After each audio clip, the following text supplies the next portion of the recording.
Welcome back, everyone, to the Deep Dive. You know our mission here.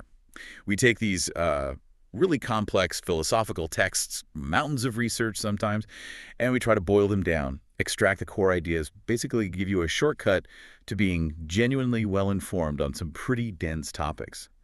And today, well, we're diving into Jainism.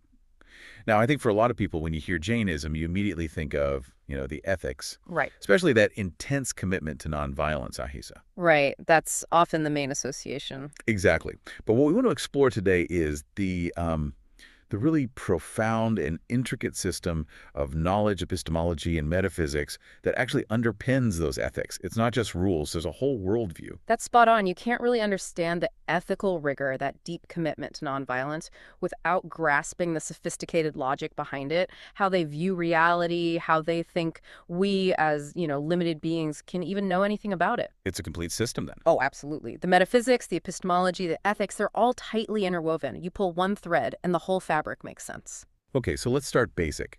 The name itself, Jainism, it comes from Jaina, right? Which means conqueror. Yes, conqueror, but we're talking about a spiritual conquest here. A Jina is someone who has conquered their own inner enemies. Things like passions, desires, anger, pride, deceit, greed, all the stuff that clouds the soul. And conquering those leads to liberation, moksha. Precisely. Moksha. Ultimate liberation from the cycle of rebirth. And the history of the faith, well, it's structured around this idea of 24 Tirthokaras. Which means ford makers, like building a bridge across. Exactly. They're the ones who periodically show up and reestablish the path to liberation, making that crossing possible for others. Now, the tradition is obviously ancient, but when we look historically, there are two main figures people focus on, right? Parshvanatha. The 23rd Tirthakara, we think he lived around the 8th century BC, so quite a long time ago. And then the figure most people probably associate with Jainism today. That would be Mahavira. He's the 24th, the last Tirthakara in this current age. He lived during the 6th century BC, roughly contemporary with the Buddha, actually. And it's important to note, he didn't found Jainism. No, no. The tradition believes it's eternal, or at least much older. Parshvanatha came before him. But Mahavira, well, he gave the faith a kind of new orientation, solidified the principles and practices that really define it now. His life and teachings are seen as the clearest, most complete expression of that path to conquest. Okay, so that sets the stage. Let's get into the philosophical meat. How do the Jainas actually think about knowledge itself, their epistemology? We need to understand how they think before we tackle what they think about reality. This is their theory of knowledge, or jhana. Right. And this is fundamental. They start with a really crucial hierarchy, a core distinction. Knowledge for them is either immediate aparoxa or mediate paroxa. Getting this distinction is key to, well, everything else. Mediate, paroxa, that sounds like the kind of knowledge we use most of the time, like everyday knowing. Pretty much, yeah. Paroxa is knowledge we get indirectly. It's always filtered or processed somehow, maybe through our senses, maybe through thinking about things conceptually or, hearing it from someone else through testimony. It's indirect. And because it's indirect, it's inherently limited. It's not the pure, raw truth, so to speak. And this mediate knowledge, it breaks down further, right? Into mati and shruta. Correct. So mati, you could roughly translate that as sense knowledge. It's our ordinary perception. You look at the window, see a car, identify it as red that's operating in the realm of mati. Seems straightforward enough. But here's the Jaina twist. They argue that pure, raw sensation, just the light hitting your eye, the sound hitting your ear, isn't actually knowledge yet. It's just data. Okay. It only becomes mati knowledge when the mind gets involved, when it processes that raw data, organizes it, puts it into some kind of order, and because the mind has to get involved. Becomes mediate, Yeah. indirect. Exactly. The mind itself, being conditioned by past karma, limited by the physical brain and senses, acts as a filter. So even basic perception for the Jainas is mediate knowledge. It's already one step removed from direct contact with reality. Wow, okay, so it's not just the limitations of my eyes or ears, it's the very act of my mind making sense of the signals that makes it indirect. You've got it. The mental processing guarantees mati is always partial, always conditioned. Then, the second type of mediate knowledge is shruta. Shruta, that sounds like what is heard. So, knowledge from authority. Scriptures. Yes, Primarily, knowledge derived from scriptures, from reliable testimony. But importantly, Shruta also includes things like logical inference, reasoning, and basically any knowledge that builds upon previous Mati knowledge. So it's like taking sense perception and then reasoning about it, or learning from texts that codify past knowledge. Precisely. So both Mati and Shruta, these are the tools we non-liberated folks have. There are common, everyday ways of knowing, but they're always limited, always indirect, always filtered. Which logically leads us to the other side of the coin. Immediate knowledge, aparoxa. This sounds extraordinary. Direct, non-sensory knowledge from the soul itself. That's the idea. This isn't knowledge filtered through the physical senses or the ordinary mind. This is the soul. When it starts to get purified, when the karmic dust starts to clear, perceiving reality directly, it bypasses the usual channels. And there are different levels of this direct knowledge. Yes, three main types, kind of escalating in purity and scope. First, there's avadijana. Avadi, sometimes translated as clairvoyance. Yeah, that's a common translation, but it's maybe a bit more specific. It's direct knowledge of physical things, physical events, even if they're far away in space or even distant in time, past or future. Whoa. But, and this is crucial, it's limited. Avadi means limit. So someone with this ability might see things happening miles away or things that happened years ago, but their range is restricted. They can't see everything everywhere, always. It's like having, I don't know, supernatural binoculars with a specific range. Okay, so it's direct, but still bounded. Cosmic limited awareness, maybe? What's the second type? You said it focuses more inwards. That's manaparaya jhana. This is direct knowledge of the thoughts, the mental states of other beings. Telepathy, basically. A kind of non-sensory telepathy, yes. But again, crucially, like avadi, it's also limited. It's subject to specific spatial and temporal conditions. You wouldn't necessarily be able to read the mind of someone on the other side of the planet or someone from centuries ago. It's direct insight into other minds, but within certain boundaries. So both Avadi and Manapariyaya show the soul's potential for direct knowing, but they're still not the ultimate knowledge because the soul isn't fully free of karma yet. Exactly right. They're glimpses of the soul's true nature, direct but not absolute. Which, of course, brings us to the pinnacle, the ultimate goal of knowledge in Jainism, Kevala Jnana. Pure omniscience. Kevala means absolute or perfect. This is unlimited, total, pure, direct, immediate consciousness. It's knowing everything, all substances, all their qualities, all their modes or changes, past, present, and future, all known simultaneously, intuitively, without any effort or mediation. And this is only possible for... Only for the fully liberated souls, the jinas, those who've completely conquered their passions and shed all their karma. Kevala Jnana is the soul's intrinsic nature, finally unobscured, shining in its full glory. Okay, so this sets up a huge philosophical point. If our normal human knowledge, Mati and Sutta, is always partial, always conditional, always limited, and only the liberated soul achieves absolute knowledge, then how do we, down here in our limited state, make any reliable claims about the world at all? How do we even talk about things? You've hit on the exact problem that motivates their entire system of relativity. That very realization, the inherent limitations of our perspective, is what leads them to develop the concepts of pramanta and naya. It's the logical and ethical consequence. Okay, let's unpack Pramita and Naya. If all our knowledge is partial, how does Jainism avoid just throwing up its hands and saying, well, we can't really know anything for sure? How do they avoid total skepticism? Right.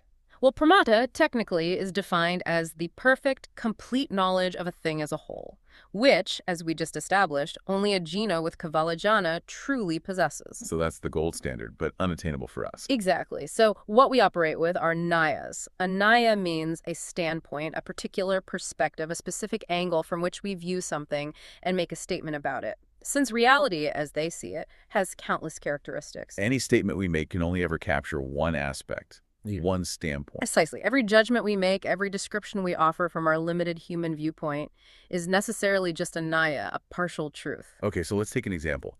If I look at, say, this mug here, if I say the mug is ceramic, that's a naya based on its material. Perfect example. You're focusing on one aspect, its substance. You could also say the mug is cylindrical, its shape, the mug is white, its color, the mug holds coffee, its function. Each of those is a valid statement, but each comes from a specific standpoint, a specific naya. And the key Jaya point isn't that these partial truths are wrong. No, not at all. The partial truth is fine. The intellectual dishonesty, the fallacy, which they call nayapasa, happens when you mistake your partial truth, your single Naya, for the absolute whole truth about the mug. Ah, so it's a fallacy to say this mug is only ceramic, ignoring its shape, color, function, history, potential uses. Exactly. Or to say the mug is absolutely cylindrical and ignore everything else. You've mistaken the part for the whole. That's the error they're constantly guarding against. That really helps clarify the concept. Now, the texts get quite detailed, outlining 7 specific Nayas, 7 distinct standpoints or analytical tools for looking at reality. And they're grouped, right? Based on whether they focus on the object or the language. Yes. The first 4 are called Arthanayas. They relate to the object itself, the meaning, Artha. They're about how we conceptually grasp the nature of a thing. Okay, let's try to walk through them. The first one is Nigamanaya. Nigama. This is often called the teleological or just the common sense standpoint. It tends to look at a thing considering both its general purpose or universal quality and its specific particular aspects kind of all mixed together without neatly separating them. Can you give an example? Sure. The classic one is like saying, I'm fetching water while you're just picking up the pot. You haven't fetched the water yet, but the statement combines the purpose, getting water, with the particular action, picking up the pot, without distinguishing them sharply. It's a common goal-oriented way of speaking. Okay, a bit fuzzy perhaps, but common. Right. And it becomes a fallacy, Nyapasa, if you completely ignore the distinction between the goal and the specific action, or between the universal idea and the particular instance. Got it. Second Naya, Sagranaya. Thagraha. This one emphasizes the universal aspect, the general class. It's about collecting things under a common category. If you look at a specific oak tree and just say, it's a tree, or it's a plant, or it's a living being, you're using the Sagraha standpoint. You're focusing on the general class it belongs to. Like zooming out to the category. Exactly. The fallacy here, the Nyapasa, is when you treat that universal category as the only reality, ignoring the unique existence of the individual oak tree itself. Right. So some philosophical systems might overemphasize universals. And the Jainas would say they're falling into the Sagrahanabhasa. They point to systems like, say, aspects of Sakya philosophy as potentially doing this. Okay. Third one, Vyavahara. Vyavahara. This is the conventional, practical, empirical standpoint. It's based on our everyday, common sense interaction with the world. It focuses on the concrete, specific features and the practical utility of an object as we actually encounter it. How we function in society depends heavily on this Naya. So back to the mug example. Using Vyavahara, I'd note it has a handle, it holds liquid, it's suitable for drinking from. The practical stuff. Exactly. It's grounded in empirical observation and convention. Most of our daily life operates on Vyavahara. And the fourth, Arthanaya, is Rujuchanaya. This one sounds different. It is quite different. Rujusutra emphasizes the real as being purely momentary. It focuses only on the specific state or mode of a thing at the precise instant you perceive it. Whoa. So not the general purpose, not the universal class, not even the practical features, but just now. Just the straight Ruju reality of this particular instant. It sees existence as a series of fleeting moments. Only the present instant is considered truly real from this standpoint. That sounds almost Buddhist in its focus on momentariness. It shares that focus, yes. And the fallacy, the Rujusutra Nyapasa, is taking this partial truth that things are constantly changing moment by moment and declaring it the absolute truth, denying any underlying persistence or substance. The Jaina view is that the moment is real, yes, but only as a mode of an enduring substance. Okay, that clarifies those first 4 Arthanayas. They seem to range from the very broad, like purpose and category, down to the infinitesimally narrow, the present moment. That's a good way to put it. Now, the last 3 Nayas shift focus significantly. They're called Subdanayas because they deal not so much with the object itself, but with the words subda we use to describe it. They highlight how language itself introduces relativity. Language adds another layer of limitation. Makes sense. What's the 5th Naya? The 5th is simply called Subdanaya. It emphasizes that a word's meaning is determined by its specific grammatical function, context, tense, number, etc. It insists on linguistic precision. For instance, synonyms might seem interchangeable, but Subdanaya reminds us that pot, jar, pitcher might have subtly different connotations or grammatical implications depending on the sentence. So, paying close attention to the exact word used. Yes. The 6th Naya, Samahurita Naya, goes even deeper into the word's meaning, focusing on its etymology or derivation, but in a specific way. How so? It deals with how conventional usage restricts a word's meaning, even if its literal derivation is broader. The classic example always cited is the Sanskrit word pokaja. Etymologically, it means born of mud. Okay, lots of things are born of mud. Yeah. Worms, reeds. Exactly. But conventionally, pokaja is used to mean only a lotus flower. The Samahiruda standpoint insists on recognizing this conventional restriction. Even though other things fit the literal meaning, the word, in practice, refers only to the lotus. It demands precision based on established semantic convention. So etymology matters, but convention narrows it down. Right. And then the seventh and final Naya, Avambhutanaya, is the most restrictive of all. How restrictive can it get? This standpoint insists that a word should only be applied to an object when that object is actively performing the action or embodying the quality implied by the word's derivation. Well, can you give an example of that? The traditional example is often the word for cow in Sanskrit, gal, which is related to the verb root for to go or to move. According to the Avambhutanaya, you should strictly only call a cow a gal when it's actually walking or standing, i.e. going. When it's lying down, technically, from this extremely precise standpoint, the word God doesn't perfectly apply in that instant. That is incredibly specific. It almost feels like it makes language impossible. It highlights the extreme precision possible when analyzing meaning. It underscores that even our most carefully chosen words, under intense scrutiny, might only capture a fleeting aspect of reality, applicable only under very specific conditions. That's quite a tour of the seven Nayas. It really drives home the idea that every perspective, every statement is partial. It does. And underpinning all these specific Nayas is a broader distinction the Jainas make between the Dravyarthika Naya and the Paryarthika Naya. Substance versus mode. Essentially, yes. Dravyarthika Naya is the standpoint that looks at the substance, the permanent underlying nature, the unity. Paryarthika Naya is the standpoint that looks at the modes, the changes, the temporary states, the diversity. All seven Nayas we discuss tend to lean towards one or the other of these broader perspectives. So some Nayas emphasize the permanent aspect, others the changing aspect. Correct. And the ultimate intellectual error, the root of akantavada or one-sidedness, is to exclusively adopt only the substance view, everything is permanent, or only the mode view, everything is fleeting change.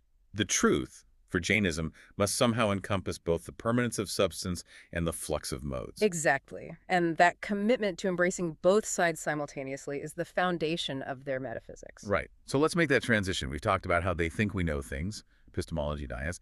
Now let's talk about what they think reality is, metaphysics. This brings us to Anekantavada. Anekantavada, literally the doctrine of non-one-sidedness or manifoldness. It's often described as a form of realistic pluralism. Okay, what's the core principle? The core idea is that reality itself, every single thing in it, possesses innumerable characteristics, infinite aspects. And crucially, everything fundamentally exists as a substance, a dravya, which has an independent reality but is always characterized by multiple, often seemingly contrary attributes. It's not just complex, it's inherently multifaceted. Deeply so. And this reality is understood through three key concepts. Substance, dravya, its essential attributes or qualities, gut, and its changing modes or modifications, pariya. Let's break those down. Dravya is the substance. The underlying permanent essence of a thing. It's what persists through change. It's defined by its capacity to have qualities and undergo modifications. Okay. And gut are the attributes. The guttas are the essential inherent qualities that always reside in the substance. They are permanent characteristics. For example, consciousness is an essential gut of a soul, siva.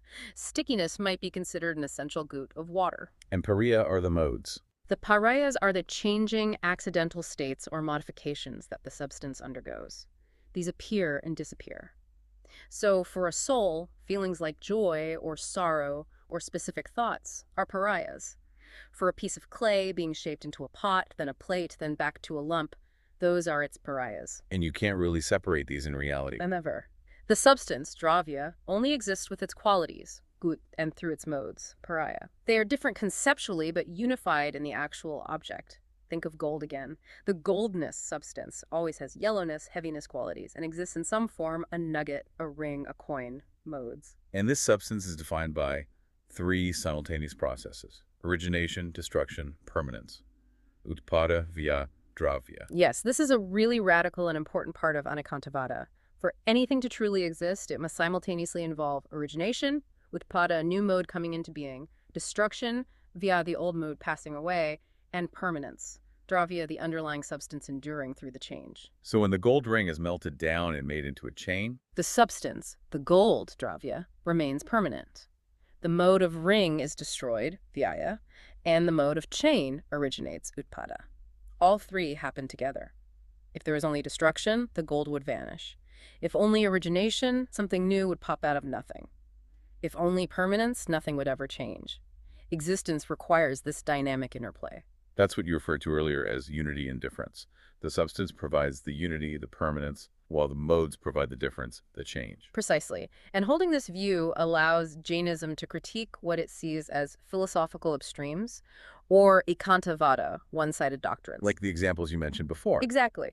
They argue that traditional Brahmanical systems like Advaita Vedanta tend to overemphasize permanence, dravya, to the point of denying the reality of change and multiplicity. That's one kind of ekantavada. And on the other side, Some schools of early Buddhism seem to emphasize momentariness, Vyaya and Utpada, so much that they appear to deny any underlying permanent substance. That's the other kind of ekantavada. so Jainism positions itself as the middle path, embracing both. It claims to be the more complete view. It argues that both permanence and change, substance and mode, unity and diversity, are necessary aspects of the same reality. To cling exclusively to one side is to fall into ekantavada, which is essentially mistaking a single Naya for the whole picture.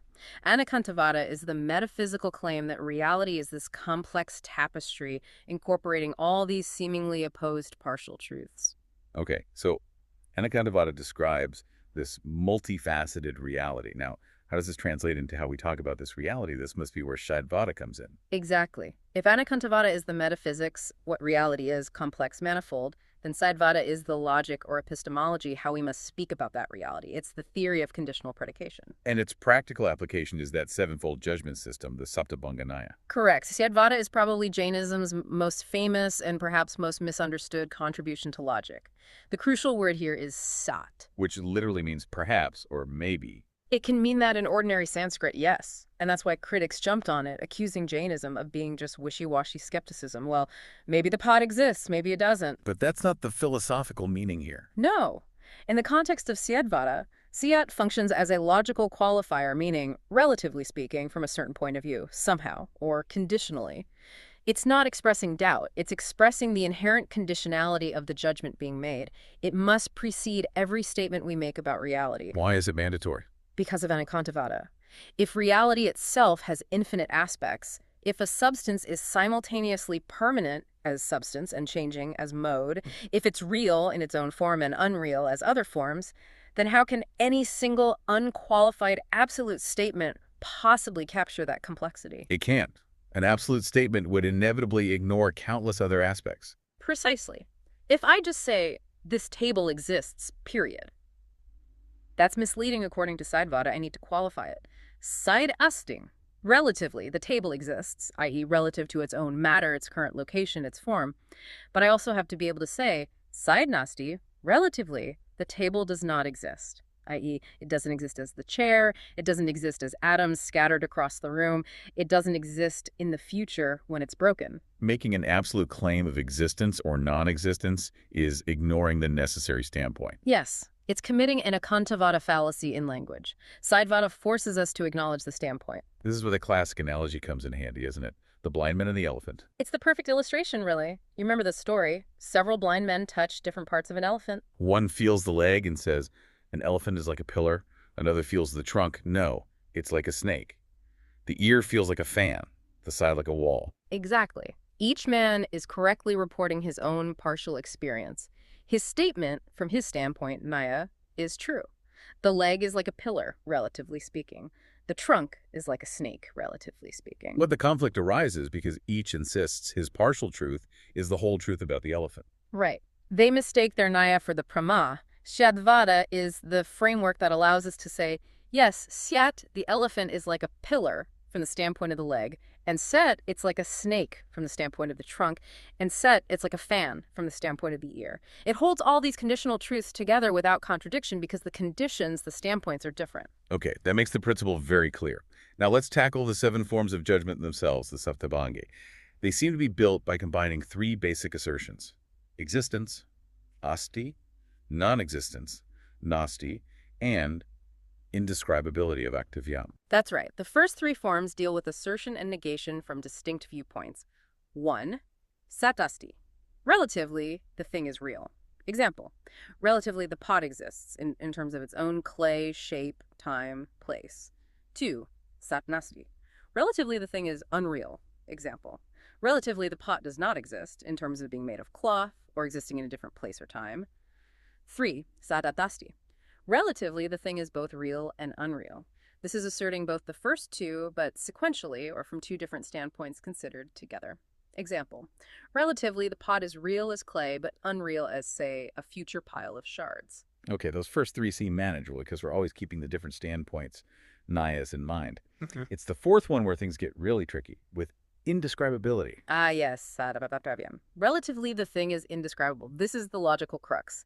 This judgment arises when you try to predicate existence and non-existence of the same thing simultaneously in the same instant without specifying the different standpoints. Why does trying to say is and is not at the exact same time, without clarifying how, lead to indescribability? Because language operates on the principle of non-contradiction, generally speaking. Is and is not are contradictory. Anekantavada says reality does embody seemingly contradictory aspects simultaneously, like permanence and change. When we try to capture that simultaneous presence of opposites in a single linguistic expression, our language, built on sequential logic and non-contradiction, fundamentally breaks down. We literally cannot speak that simultaneous unity and difference without violating logic or creating nonsense. So the reality itself isn't contradictory, but our language fails when trying to express its simultaneous, multifaceted nature in one go. That's the Jaina insight. The reality is complex. Language is linear and operates by distinction. When forced to describe the simultaneous co-presence of logically opposed attributes, viewed absolutely not relatively, language reaches its limit.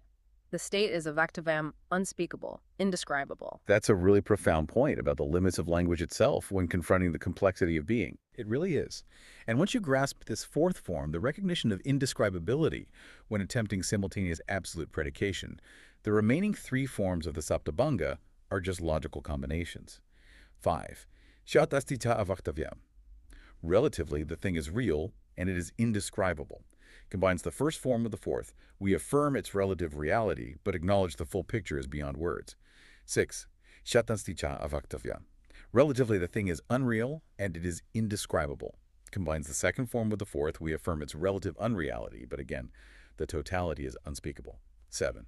Jat astitastya avaktavya. Relatively, the thing is real, unreal, and indescribable. Combines the third form with the fourth. We make the sequential relative assertions of reality and unreality while still acknowledging the ultimate indescribability of its simultaneous nature. So the full sevenfold judgment system is like a logical machine designed to force honesty. Every claim has to acknowledge its own partiality, its standpoint, and ultimately the potential inadequacy of language itself when facing the sheer manifoldness of reality described by Anekantavada. That's an excellent way to summarize it. It's a rigorous system for navigating complexity without falling into dogmatic certainty or paralyzing skepticism. Okay, but this sounds so counterintuitive, maybe even contradictory, asserting existence and non-existence, even relatively. It must have faced some serious pushback from other philosophical schools, right? Particularly those emphasizing strict logic, like maybe the Vedantins or some Buddhist logicians. Oh, absolutely. The criticism was fierce. The main line of attack, as you anticipated, was based on the law of non-contradiction. Critics, like the Vedantin philosopher Shakara, basically argued that Sadvada was incoherent. How can you say the same thing, like a pot, both is and is not? It sounds like saying light and darkness can occupy the same space at the same time in the same way. It seems like logical chaos, self-contradictory nonsense. They essentially accused Jainism of being a form of radical skepticism dressed up in complex language. They were hearing the is and is not and missing the crucial qualifier. Exactly. They often seem to ignore or downplay the significance of relatively speaking. The Jaina defense, which they maintain consistently, is quite elegant, really. They retort, we are not violating the law of non-contradiction because we never affirm contradictory attributes like existence and non-existence of the same thing at the same time in the same respect or from the same standpoint. The standpoint is the key that resolves the apparent contradiction. Always. The contradiction only arises if you try to say, this pot exists Absolutely, and does not exist absolutely simultaneously. Sigvada explicitly forbids that kind of absolute statement. It always specifies the condition. Relatively from standpoint X, the pot exists. Relatively from standpoint Y, the pot does not exist.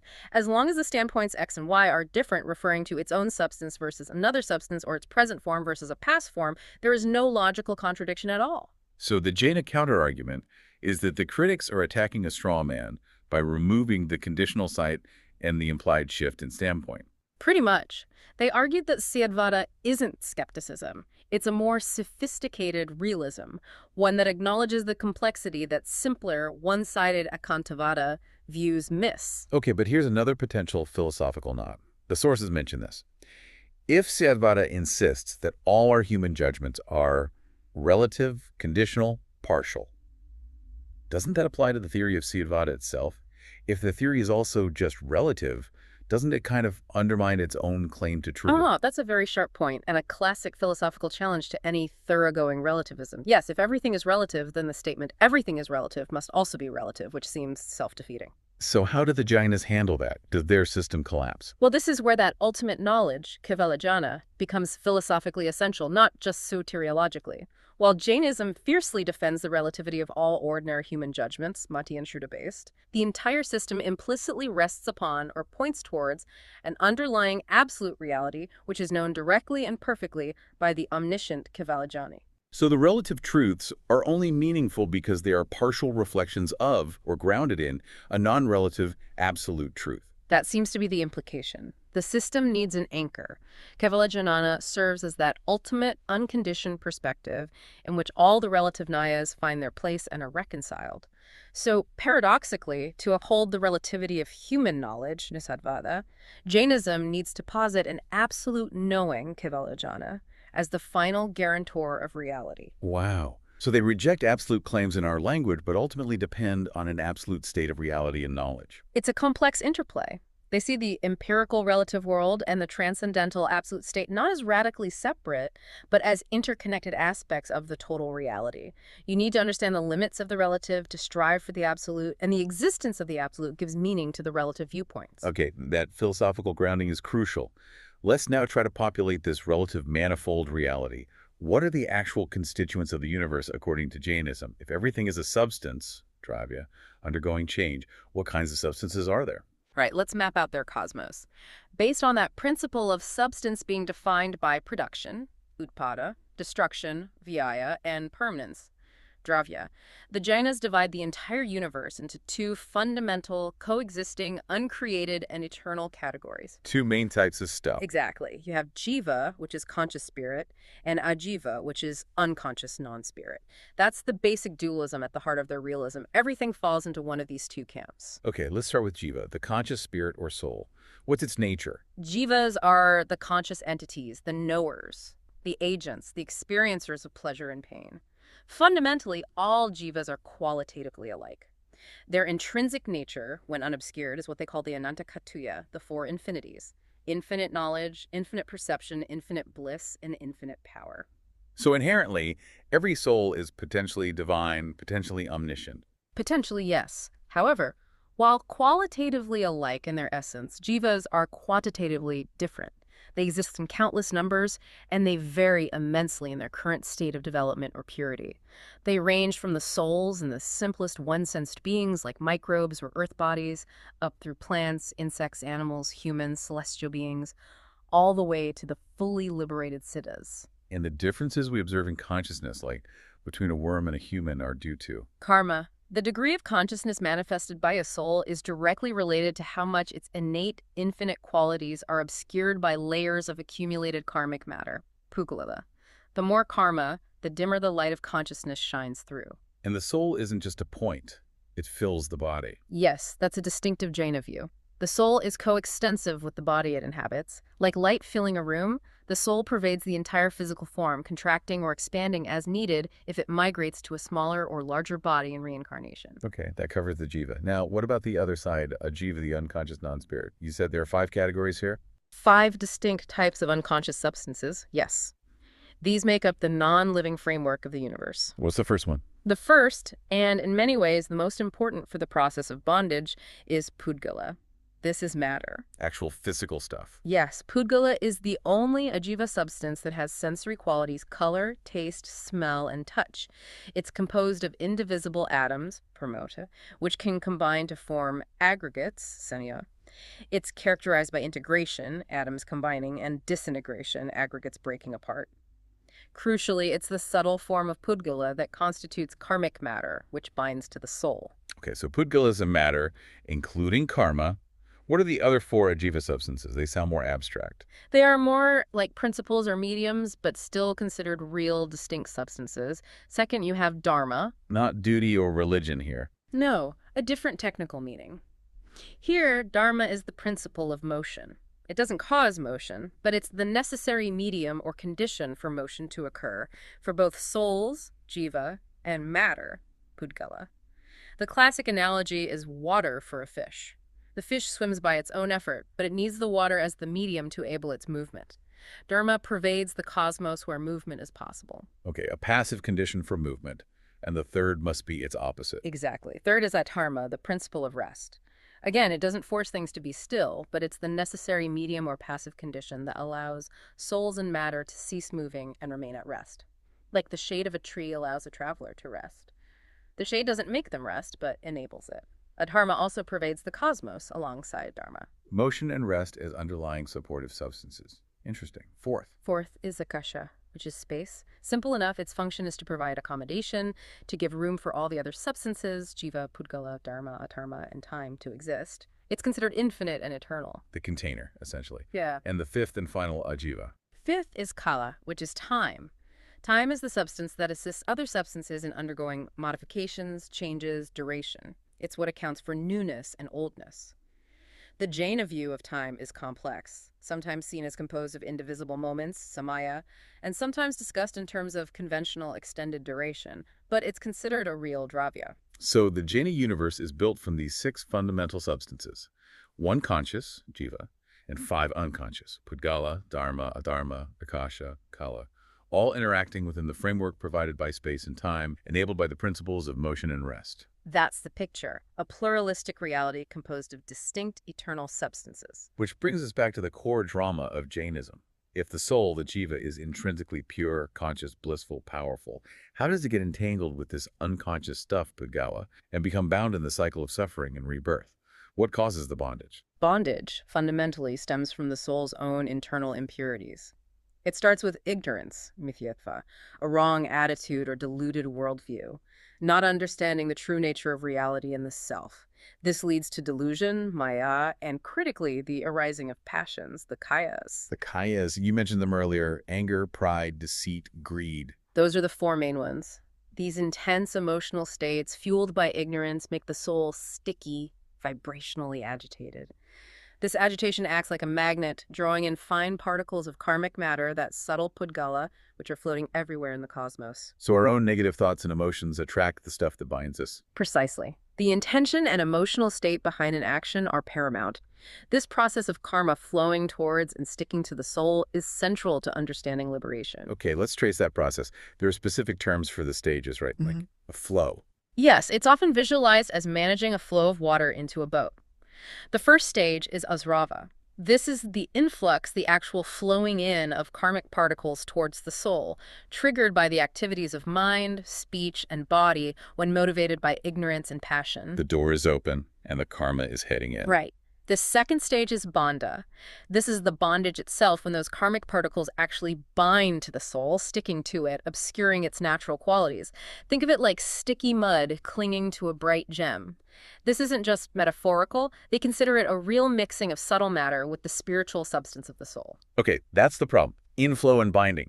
How does liberation happen? Liberation requires a two-pronged approach. First, you have to stop new karma from coming in. This stage is called samvara. It means stoppage. This is achieved primarily through right conduct, careful self-control, mindfulness, observing the vows, controlling passions, practicing austerities. You're essentially closing the door to new karmic influx. Plugging the leak in the boat. Exactly. But just stopping new karma isn't enough, because you still have all the old karma that's already stuck to the soul from past lives.